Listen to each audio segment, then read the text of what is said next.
So the other day I was playing tennis and it was a practice match, and let's just say I wasn't playing very well. I was missing a lot of my shots.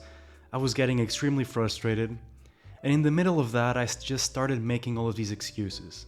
You know, it's too windy, the sun is in my eyes when I'm trying to serve, the tennis balls are too slow, and my opponent is getting lucky. And I just entered this negative mindset, which is filled with these excuses. Eventually, I got out of that mindset, but when practice ended, I was like, this is a practice match. I voluntarily booked the court to play it.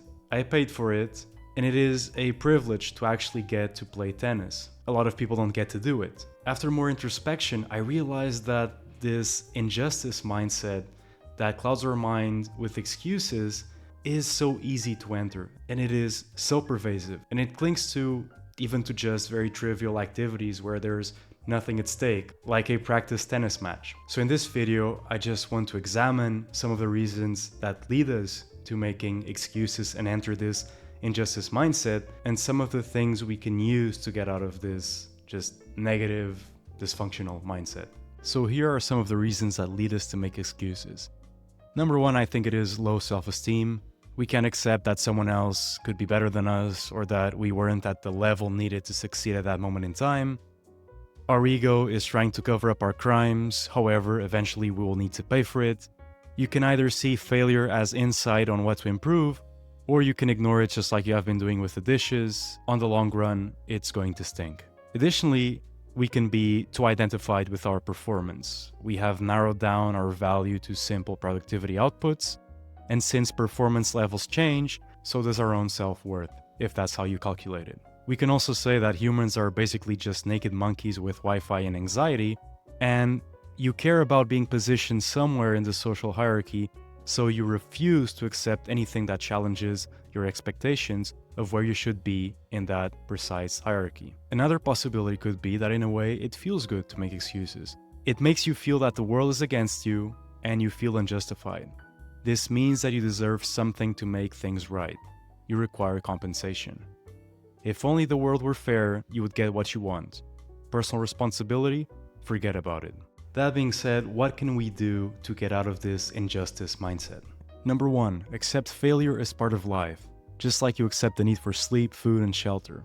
All of us fail, and by paying close attention to the potential reasons for failing, we can perhaps lower the odds of failing again. We also need to recalibrate our expectations. Some of us tend to overestimate our capacity, while others do precisely the opposite. Know what type of person you are. Maybe depending on what you're doing, you may inhabit different positions. Just keep in mind that failure or success, on both an emotional or historical context, can only last briefly. You just got accepted to Harvard? You just made your first ATP point? Great, such accomplishments can feel really good, but they don't tend to last long or make you as fulfilled as you expected. I guess what I'm saying is that life is always inviting us to start again and not get attached to the past. That being said, I hope some of you who are watching this video actually do something so great, so positive, that it is remembered for generations to come. Additionally, you need to understand that you are not a static entity. You can learn, improve, and overcome your current self. Sometimes we get too stuck in our idea of us as a noun rather than as a verb. Realize that sometime in the future, you are likely to really wish you could go back to the current moment. Of course, this isn't always true, but many times it is.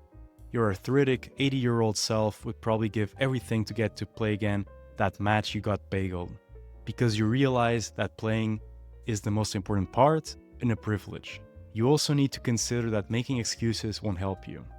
Yes, we are storytelling animals, and most of the things we tell ourselves are construct and not objective truths, and so this means that the stories we tell ourselves really do matter. And we should choose the ones that are most adaptive and that confer us with a more resilient and positive mindset. This is where a certain degree of delusion can sometimes be beneficial. Maybe just don't go full Kramer from Seinfeld on this one. So I guess what I'm saying is that we should look at these challenges and adversities as something that we invite, as an opportunity to transcend our current capacity. So sometimes simple things that we do about the way we conduct ourselves in certain situations can impact the perception or behavior of those around us in positive ways. So hopefully you found this video useful. As usual, let me know in the comments what you agreed with and what you disagreed from what I said. Stay tuned for more videos down the line.